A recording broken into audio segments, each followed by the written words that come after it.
श्री राम। भगवान राम कौन? मंगल भवन अमंगल हारी, प्रभु सुदशरथ अचर बिहारी। एक नहीं, श्री राम के करोड़ों प्रमाण। हमारे भगवान राम पौराणिक हैं और ऐतिहासिक नहीं है। इतिहास पुरुष नहीं है, भगवान। रघुकुल रीति सदा चले आई, प्राण जाए पर वचन न जाई। जहाँ जहाँ पांव पड़े वहाँ वहाँ के निशान। सबको समझाने की खातिर अब क्या अपने प्राण दें, राम हुए हैं कितने और प्रमाण। मंगल भवन अमंगल हारी, प्रभु।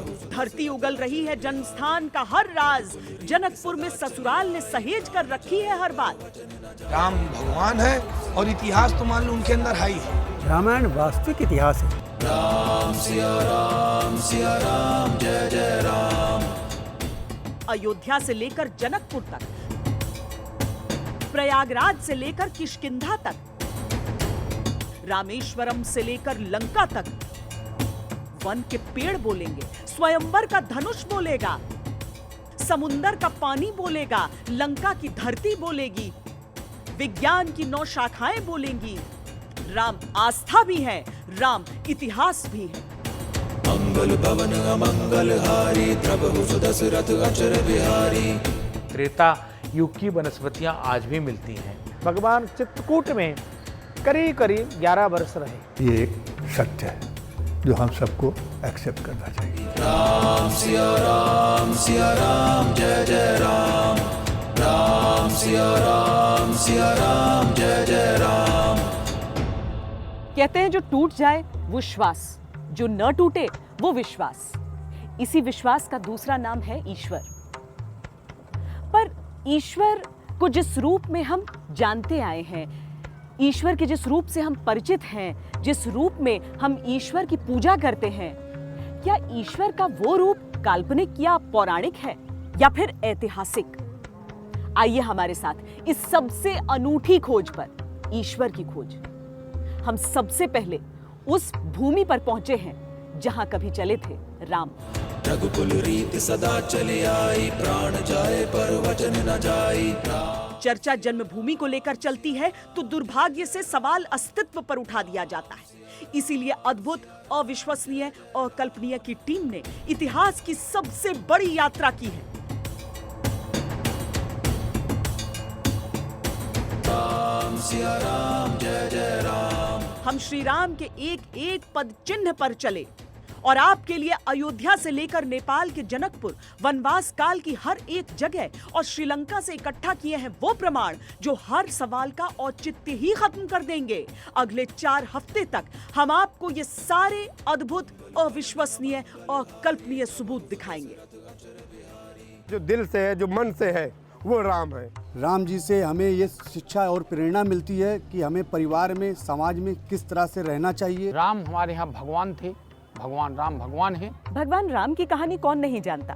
हम आपको कोई अलग कहानी नहीं सुनाने जा रहे हैं। हाँ, जिन हिस्सों को काल्पनिक समझा जाता है, कहा जाता है कि जो चीजें दरअसल हुई नहीं थीं, हम उन मान्यताओं के सच को तलाशेंगे और आपके सामने रखेंगे।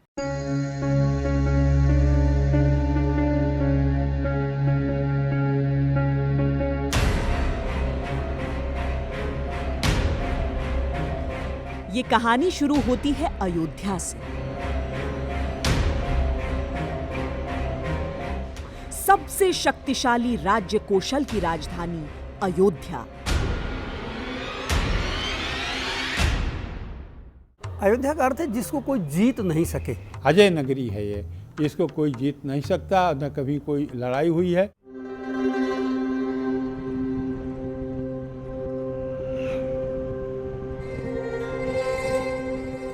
श्री राम जय राम, जय जय राम। यहीं अयोध्या में राजा दशरथ की पहली संतान का जन्म हुआ था। जन्म श्री राम का। जय राम, जय जय Ram.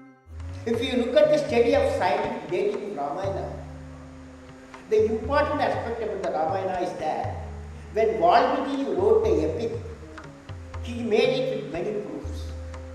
He packed so much information about the various planetary positions of those days, the geography of the areas mentioned in the epic, the seasonal events, and about the genealogy of various kings. That's virtually a no-brainer, virtually to establish the dates on which those events occurred. Genealogical links and archaeological findings provide clues to the dating of the Ramayana era. सवाल ये भी है कि मान्यता से परे क्या सचमुच अयोध्या ही राम जन्मभूमि है? क्या यहीं हुआ था श्री राम का जन्म? हमने इसके भी प्रमाण ढूंढे। जब हम लोगों ने पहले खुदाई की थी सन 75 से 84, तो 77 के आसपास जो खुदाई कर रहे थे,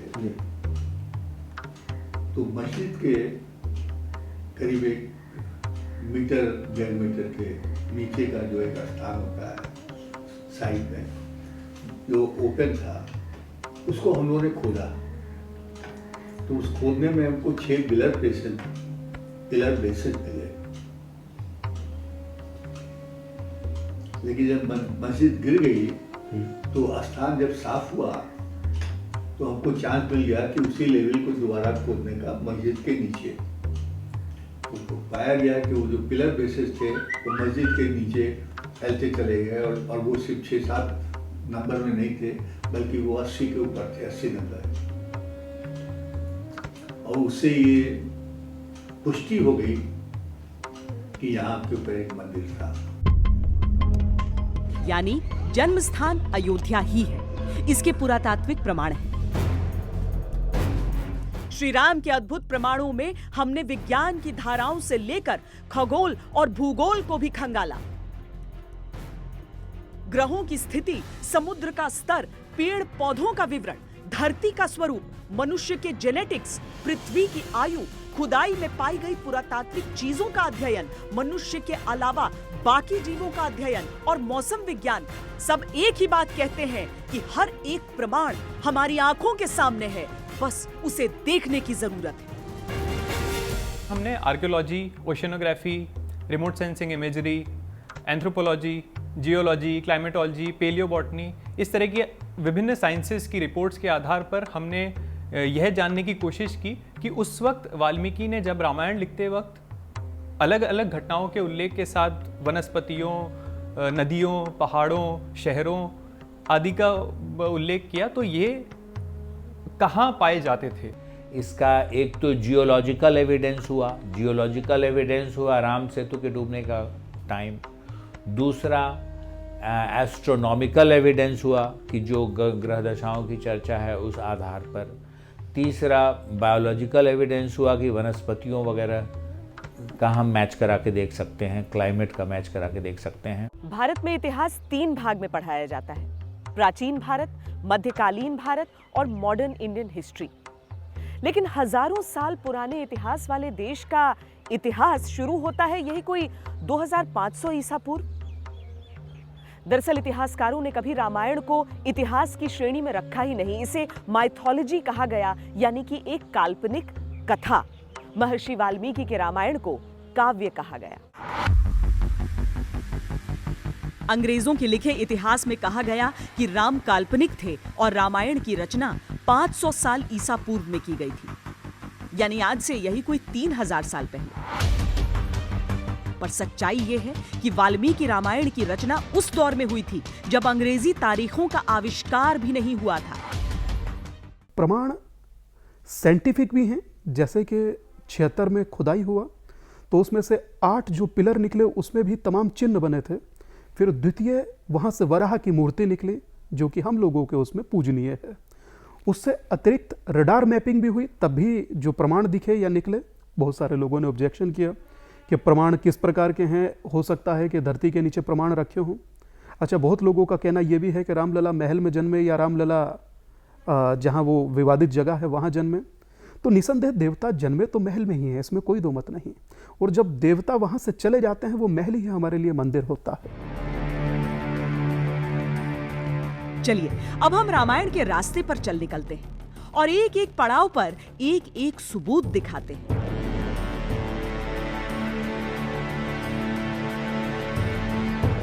राम पर रिसर्च के लिए वाल्मीकि रामायण को आधारभूत किताब माना जाता है।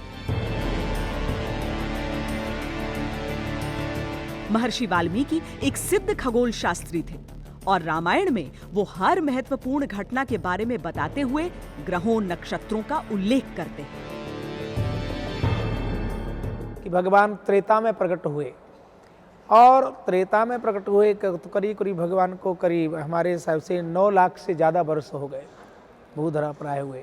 एक प्रमाण की आप बात करेंगे तो मैंने कहा ना कि ऋग्वेद, यजुर्वेद, सामवेद, अथर्ववेद, 18 पुराण, 6 शास्त्र, वाल्मीकि रामायण जो पूरा महाकाव्य है और गोस्वामी तुलसीदास जी के रचित रामचरितमानस है, ऐसे अनेक ग्रंथ हैं इनमें भगवान का प्रमाण है। कुल देवता सूर्य भगवान से हमारी यही प्रार्थना है, यही पुकार है, सूर्यवंश का सूर्य दशरथ के साथ ही अस्त न हो जाए। ऋष्यशृंग मुनि के द्वार पर राजा दशरथ नहीं, भिक्षुक दशरथ नंगे पांव जाएगा। आशीर्वाद दीजिए। राजा दशरथ निसंतान थे। ऋषियों के कहने पर उन्होंने पुत्र कामेष्टि यज्ञ करवाया, जिसके बाद उनके 4 पुत्र हुए। बालकांड के सर्ग 18 के श्लोक नंबर 8 से 10 में श्री राम के जन्म के समय ग्रहों, नक्षत्रों और राशियों का वर्णन है। अब हम चारों कुमारों का नामकरण करते हैं। अखिल विश्व को आनंद देने वाले सुखधाम का नाम राम।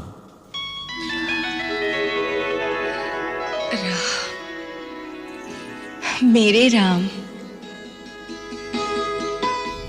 उस दिन चैत्र मास के शुक्ल पक्ष की नवमी तिथि भी थी, जिसे आज भी राम नवमी के नाम से मनाया जाता है। वाल्मीकि रामायण के प्रथम कांड यानी बालकांड के 18वां सर्ग में श्लोक संख्या 8, 9 और 10 में राम के जन्म के बारे में संदर्भ मिलता है, जो कि नक्षत्र विज्ञान और गणित ज्योतिष पर आधारित है। पहला श्लोक है, ततो यज्ञे समाप्ते तु ऋतूनां षट्समत्ययुः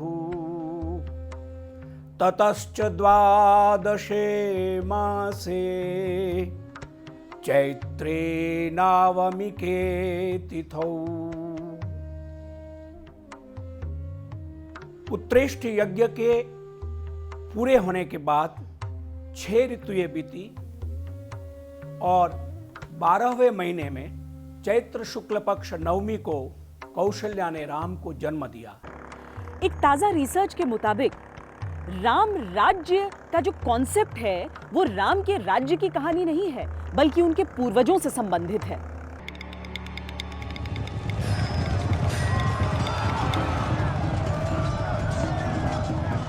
वैदिक सभ्यताओं से पहले भारत पर सूर्यवंशी राजाओं का राज था। सूर्यवंशी राजाओं में पहले थे इक्ष्वाकु और इसी वंश के 63वें राजा हुए दशरथ। मैं हरदम ये कहता हूँ कि प्राचीन सभ्यताओं में, इतनी प्राचीन सभ्यताएं थी, सिर्फ हिंदुस्तान ही एक है जो आज तक जिंदा है ना। यूनानो, मिस्र, रोमा सब मिल गए जहाँ पर अब तक मगर है, बाकी नामो निशान हमारा। कुछ बात है कि हस्ती मिटती नहीं हमारी, कुछ तो बात है हमें कि आज तक ये नाम जिंदा है। आप भारत के किसी भी कोने में चले जाएं, कोई भी धर्म का हो, कोई भी जाति का हो, कोई भी भाषा बात करने वाला हो, आप किसी से भी पूछें कि देश को सबसे अच्छा चलाने का तरीका क्या है, सब कहेंगे राम राज्य। इक्ष्वाकु के वंशजों में एक से बढ़कर एक तेजस्वी राजा हुआ करते थे। इनके 31वें वंशज थे राजा हरिश्चंद्र, जो सच बोलने के लिए जाने जाते थे। इसके अलावा राजा भगीरथ भी इसी वंश से थे। कहा जाता है कि उनके कठोर तप की वजह से ही गंगा धरती पर प्रकट हुई थी। हालांकि वैज्ञानिक ऐसा मानते हैं कि ये राजा इंजीनियरिंग के महारथी थे और इनकी कठिन परिश्रम की वजह से ही पहाड़ों पर उत्पन्न एक नदी धरती तक आ पाई थी, उनके राज्य से गुजरी थी। इक्ष्वाकु वंश के सबसे यशस्वी राजा हुए उनके 61वें वंशज राजा रघु। उन्हीं के नाम पर रघुवंश या रघुकुल की शुरुआत हुई। रघु इतने प्रतापी राजा थे और उस प्रताप के कारण से रघु की प्रसिद्धि हुई। और रघु के कहा कि रघुकुल वही के कुल में आए, तो उनमें ये आया कि वो जो वचन कह देते हैं उससे कभी पीछे नहीं मुड़ते। रामो द्वैना भासते, दोबारा उसको नहीं बदलते। इसलिए यह चला आया कि जो रघुवंशी जहाँ पर होंगे और जो कह देंगे उससे फिर परिवर्तन नहीं होगा, अपनी बात को नहीं बदलते। इसलिए कहा रघुकुल लीस सदा चली आई, प्राण जाहि बर वचनन जाई। वाल्मीकि रामायण में लिखा है कि जब सभी राजकुमार करीब 16 साल के हुए तो एक दिन ऋषि विश्वामित्र राजा दशरथ के पास आए। आपका स्वागत है तपोनिधि। सुस्वागतम, सुस्वागतम मुनिश्रेष्ठ। आपकी चरण धूलि से अयोध्या नगरी धन्य हो गई है।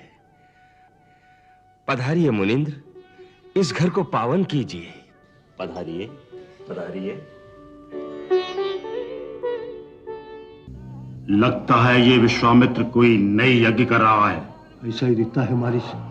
इससे पहले कि यह पूरा हो और उनकी लोगों की नई शक्ति प्राप्त हो, उनकी यज्ञ तहस नहस कर देना चाहिए।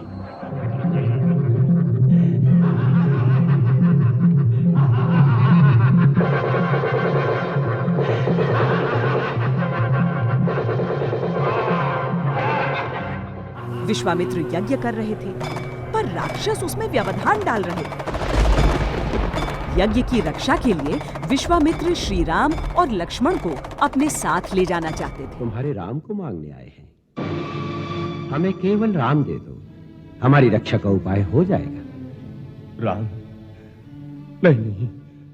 पहले तो राजा दशरथ घबराए, लेकिन विश्वामित्र के गुस्से को देखते हुए उन्होंने श्री राम और लक्ष्मण को उनके साथ भेज दिया।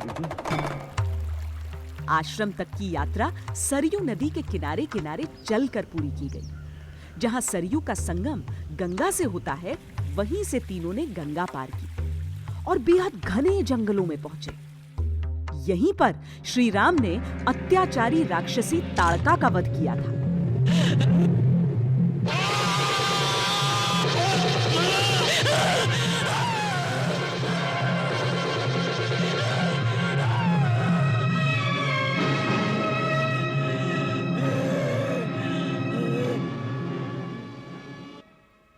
धन्य हो राम, तुम्हारी जय हो। ताड़का रावण की एक सेनापति के रूप में सेना का एक अंग थी, नियंत्रक थी। ताड़का वध में जिस क्षेत्र का वर्णन वाल्मीकि ने किया है वो बिहार में बक्सर के पास चरित्र वन का इलाका है। ताड़ के पेड़ की अधिकता की वजह से इसे ताड़का वन कहते थे। ईश्वर मन में बसते हैं। पूरी दुनिया घूम लीजिए लेकिन खुद के मन में ही मिलते हैं राम। पर हम तो विष्णु के 7वें अवतार श्री राम के साक्ष्य की खोज में निकले हैं, उन्हीं के पद चिन्हों पर चलकर। श्री राम और लक्ष्मण की उपस्थिति में ऋषि विश्वामित्र का यज्ञ सफलतापूर्वक संपन्न हो गया। उन्हीं दिनों मिथिला नगरी के राजा जनक ने विश्वामित्र को धनुष यज्ञ का निमंत्रण भेजा। उन्होंने न्योता स्वीकार किया और दोनों राजकुमारों को साथ लेकर इस यात्रा पर निकल गए। राम और लक्ष्मण को लेकर के विश्वामित्र जी गए और विश्वामित्र की यज्ञ पूर्ण करने के बाद में जनकपुर गए। जनकपुर में जो धनुष यज्ञ हो रहा था उसमें भगवान राम और लक्ष्मण दोनों उपस्थित हुए।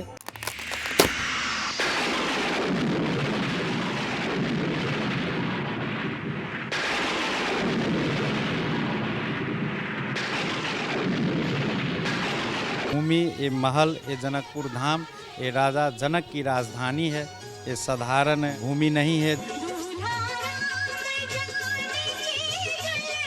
जनक जी अपने खुद हल चलाए तो उसी में एक घड़ा टच किया तो उसी घड़ा को देखा गया तो उसमें श्री किशोरी जी का प्राकट्य हो गया। अयोध्या और मिथिला का शाश्वत संबंध है।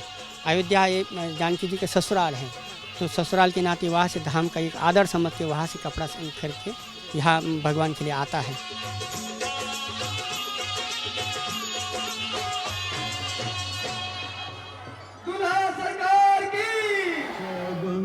शांति पृथ्वी शांति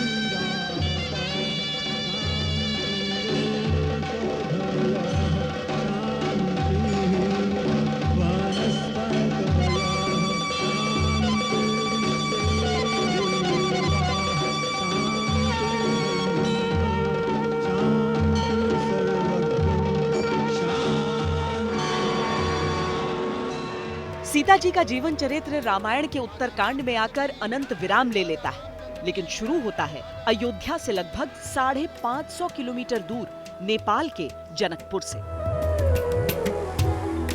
रास्ते में जहां जहां उनके चरण पड़े वहां वहां तीर्थ का निर्माण हो गया। चलते हैं जनकपुर, सीता जी के धाम, जहां कण कण में कथा समाहित है सीताराम की।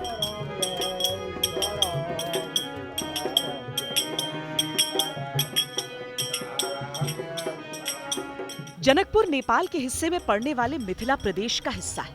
मिथिला नगरी की सीमाएं वर्तमान के नेपाल और आधे बिहार तक फैली थी। ज्ञान और संस्कृति को लेकर मिथिला का बड़ा महत्व था।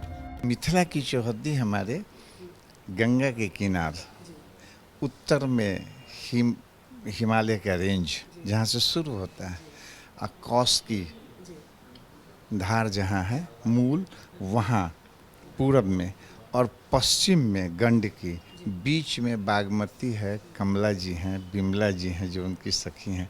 तो ये तो पूरा क्षेत्र ही मिथिला का है। त्रेता का गौरव, रामायण काल की भव्यता, सब कुछ मन में था और हम जनकपुर की तरफ बढ़ रहे थे। जब दूर कहीं कानों में सीताराम की धुन सुनाई पड़ने लगी तो अनुमान लग गया कि हम आ पहुंचे हैं जनक नंदिनी मां जानकी के जनकपुर धाम।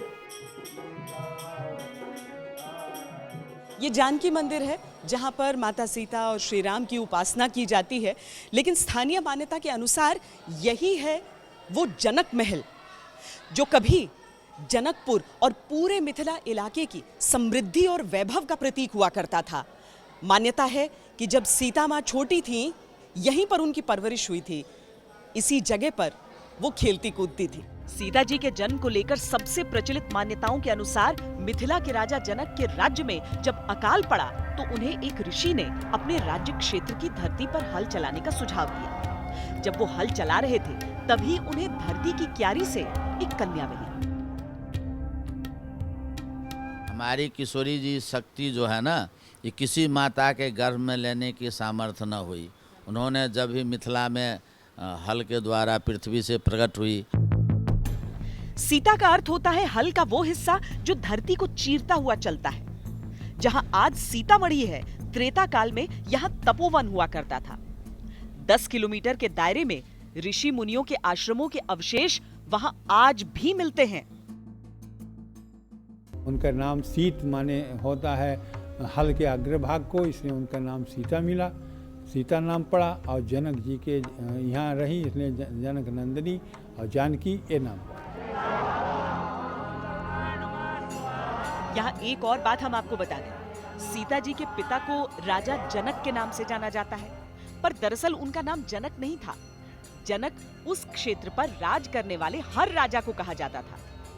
उनका नाम था सीरध्वज, पर चूंकि वो जनक कुल के सबसे प्रसिद्ध राजा थे, इसीलिए युगों के बाद उन्हें ही राजा जनक कहा जाता है।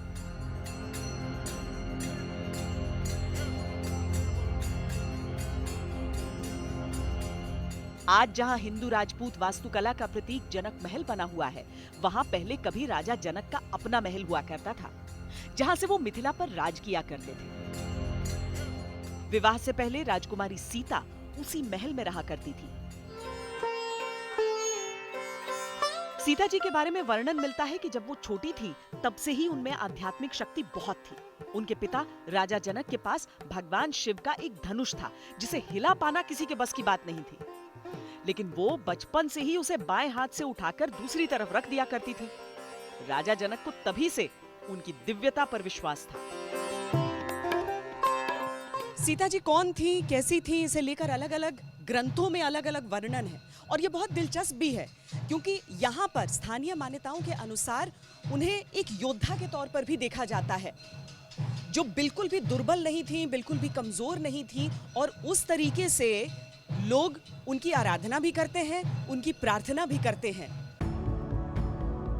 सीता जी के जीवन चरित्र का वर्णन अधिकांशतः श्री राम के साथ मिलता है। इसकी वजह से उनको लेकर बहुत रिसर्च नहीं की गई है। कहीं कहीं ये वर्णन भी मिलता है कि राजा जनक के कोई पुत्र नहीं था, जिसकी वजह से वो सीता जी का लालन पालन किसी राजकुमार की तरह किया करते थे। जब उन्होंने शिव धनुष से सीता जी को खेलते देखा तो शास्त्रों के साथ साथ शस्त्र विद्या की शिक्षा भी दिलवानी शुरू कर दी। ऐसा माना जाता है कि राजकुमारी सीता किसी योद्धा की तरह शस्त्र विद्या में निपुण थी। आज के तारीख में भारत में जो सीता माँ की जो दृश्य है, उनका जो परसेप्शन है, वो ज़्यादातर एक 1980s टेलीविज़न सीरियल के ऊपर आधारित है, ज़्यादातर, एटलीस्ट महाराष्ट्र से उत्तर। जो 1980s, और वो अच्छी सीरियल थी, मैं उसको क्रिटिसाइज़ नहीं कर रहा हूँ, लेकिन जो 1980s टेलीविज़न सीरियल थी वो ज़्यादातर रामचरितमानस पर आधारित है, जो एक 16th सेंचुरी मॉडर्नाइजेशन थी ओरिजिनल रामायण की, ओरिजिनल वाल्मीकि रामायण की। आप ओरिजिनल वाल्मीकि रामायण पढ़ें तो उसमें सीता माँ काफ़ी स्ट्रॉन्ग कैरेक्टर है, योद्धा नहीं है लेकिन काफ़ी स्ट्रॉन्ग कैरेक्टर है, उन्हें जो सही लगता है वो वही करती है। स्वयंवर का कार्य आरंभ किया जाता है। अपनी अपनी वीरता और पराक्रम दिखाने के लिए हम सबको आमंत्रित करते हैं।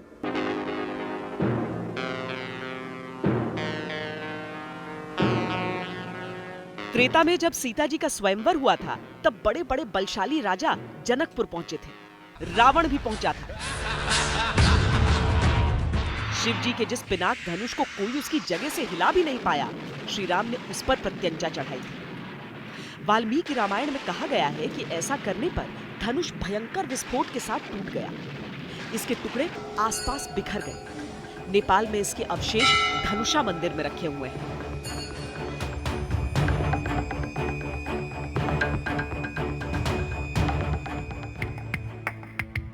ये स्थान जनकपुर से करीब 30 किलोमीटर दूर है। श्रद्धावश इस स्थान का नाम ही धनुषा पड़ गया।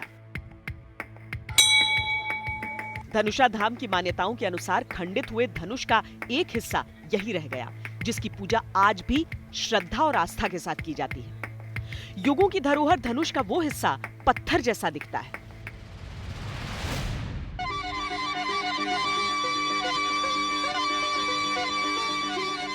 कहते हैं धनुष टूटने के बाद अयोध्या से बारात आई और श्री राम सहित चारों भाइयों का विवाह हुआ। श्री राम और सीता के विवाह के साथ साथ भरत का मांडवी से, लक्ष्मण का उर्मिला से और शत्रुघ्न का श्रुतकीर्ति से विवाह हुआ। उर्मिला राजा जनक की पुत्री थी, जबकि मांडवी और श्रुतकीर्ति उनके छोटे भाई कुशध्वज की बेटियां थीं। युगों पहले क्या हुआ उसे किसने देखा, पर वर्तमान में अगर कथाओं के भौगोलिक साक्ष्य हो तो बात अद्भुत हो जाती है। सबसे पहले सिंहासन में राम जी हैं, अब बाएं तरफ सीता जी हैं, दोनों बगल में खड़ी हैं सीता जी की सहेली, नाम है चंद्रकला और चारुशिला। दाहिने तरफ हैं जनक जी के परिवार, सीता जी का परिवार, जनकपुर वासी। अच्छा, जो मायके वाले हैं सीता जी, मायके वाले हैं, उसमें सबसे पहले जनक महाराज और माता सुनैना बैठे हुए हैं। बीच में पुस्तक लिए उनके कुलगुरु सतानंद जी महाराज हैं, जो कन्यादान करा रहे हैं। और इस तरफ हैं, इस तरफ हैं अयोध्यावासी। सबसे कोने में सबसे पहले हैं राम जी के पिता दशरथ जी, बीच में हैं इनके कुलगुरु वशिष्ठ जी, और ये सामने जो देख रहे हैं ये है विवाह वेदी। विवाह वेदी जहाँ विवाह का कार्यक्रम संपन्न हो रहा है। विवाह के बाद बारात जिस रास्ते से लौटी थी उसके भी प्रमाण मौजूद हैं। बारात ने जहां जहां विश्राम किया था अब वो जगह भी आपको दिखाते हैं। बिहार में मोतिहारी से लगभग 20 किलोमीटर दूर सीता कुंड है, जो बारात के रात्रि विश्राम की पहली जगह थी। उत्तर प्रदेश के गोरखपुर में एक गांव है डेरवा। चूंकि बारात ने यहां डेरा डाला था, इसीलिए आज भी गांव का नाम यही है। जिस रास्ते से होकर बारात अयोध्या पहुंची वो अब पक्की सड़क बन गई है, पर आज भी लोग इसे श्री राम जानकी मार्ग के नाम से जानते हैं। सबको समझाने की खातिर अब क्या अपने प्राण दें, राम हुए हैं कितने और प्रमाण दें। तो एक प्रमाण नहीं है, और पुरानी कहावत है कि प्रत्यक्षम किम प्रमाणम, प्रत्यक्ष को प्रमाण की आवश्यकता नहीं होती। अपने जीवन काल में जब से आप जन्मे, जब से हम जन्मे, निसंदेह हम लोग राम को देखते, सुनते और जीते आ रहे हैं। त्रेता युग की वनस्पतियां आज भी मिलती हैं। हमारी तो पीएचडी है मंत्र, मणि और औषधि, तो मैंने देखा कि वो वनस्पतियां मिलती हैं। खुदाई हुई है, ये बहुत ही महत्वपूर्ण हुई है, और इनकी जो रिपोर्ट से रह गई हैं वो भी बहुत ही शीघ्र आ जाएंगी, और देशवासियों को पता लगेगा कि ये जो नई भ्रांतियां पैदा की गई हैं कि रामायण या महाभारत का कोई व्यक्ति थी, उसमें न कोई कपोल है न कल्पित है, ये एक सत्य है जो हम सबको एक्सेप्ट करना चाहिए। श्री राम की कहानी सबसे पहले महर्षि वाल्मीकि ने संकलित की थी। उस वक्त तक श्री राम अयोध्या के राजा बन चुके थे, लिहाजा इसे उस दौर का सबसे विश्वसनीय दस्तावेज माना जाता है। पर उस वक्त लिखित भाषा का जन्म नहीं हुआ था। वाल्मीकि के रामायण को भी पन्नों पर नहीं लिखा गया था, बल्कि स्मरण किया गया। बीतते वक्त के साथ इसमें कुछ बातें जुड़ी, कुछ घटी, चंद अकल्पनीय घटनाओं का ब्यौरा दिया गया, चमत्कारों की बात हुई और धीरे धीरे रामायण को एक काल्पनिक ग्रंथ मान लिया गया। आजकल भी देख रहे हैं कि हमारी जो पॉलिटिकल डायनेस्टीज होती हैं, सब कुछ होता है, रोज ही एक कहानी, एक किस्से उनके बारे में आते हैं जो समय के साथ साथ समय के गर्त में विलीन हो जाते हैं। लेकिन महाभारत और रामायण ये दो ऐसे कथानक हैं जिनको हम ये नहीं कह सकते हैं कितने साल से वो जीवित है। हर प्राणी, चाहे वो नॉर्थ का हो, साउथ का हो, वो इन लोगों की एक पूजा करता है। पर वाल्मीकि एक पहुंचे हुए खगोलविद यानी एस्ट्रोनॉमर थे, इसीलिए वो हर घटना के बारे में बताते हुए उस वक्त ग्रहों की बात भी करते थे। खगोलीय विवरण की गुत्थी सुलझाना आसान काम नहीं है। भारत में वैज्ञानिकों की पूरी फौज ने मिलकर यह पहेली सुलझाई। यही वजह है कि आज जो सबूत हमारे सामने हैं, उनसे प्रामाणिक कुछ भी नहीं हो सकता। अगर हमारे एजम्पशंस जो हम लेकर चले हैं, काफी ठोक बजा करके देखे, वो एजम्पशंस ठीक हैं और हर साइंटिफिक एंडेवर में थोड़ी अनसर्टेनिटी होती है, with in that uncertainty yes, result सब ठीक है। बहुत दिलचस्प है कि ईश्वर की खोज में जीपीएस मैपिंग तक का इस्तेमाल किया गया। ग्रहों की दिशा दशा की तस्दीक सॉफ्टवेयर से की गई। इसके अलावा डीएनए भी इस तलाश का अहम अध्याय रहा।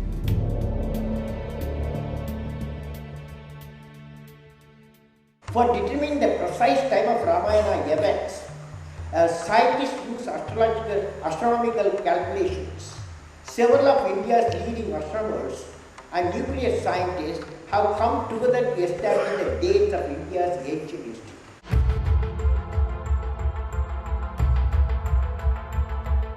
चलिए हम फिर कहानी की ओर लौटते हैं। श्री राम समेत सभी राजकुमारों की बारात धूमधाम से अयोध्या लौटी।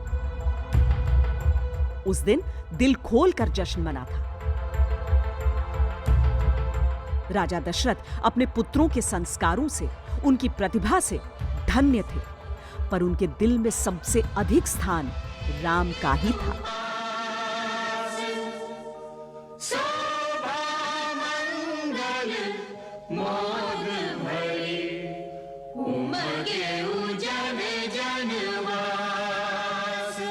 रघुकुल की परंपरा थी, हमारे यहाँ प्राचीन में परंपरा थी कि राजा का जो बड़ा पुत्र, ज्येष्ठ पुत्र होता है, वही राज्य का अधिकारी होता था। उस दृष्टि से महाराज दशरथ जी की जो परंपरा थी कि बड़ा बेटा ही राज्य का अधिकारी बने, उस नाते तीसरा भगवान श्री राम का शील, उनका प्रेम, प्रजा के प्रति, मित्रों के प्रति लगाव, उनकी नीति, राजा कैसा हो, श्री राम जैसा। वाल्मीकि रामायण के मुताबिक लगभग 8 साल तक राजकुमार राम और उनके भाई अपनी पत्नियों सहित आनंद से अयोध्या में रहे।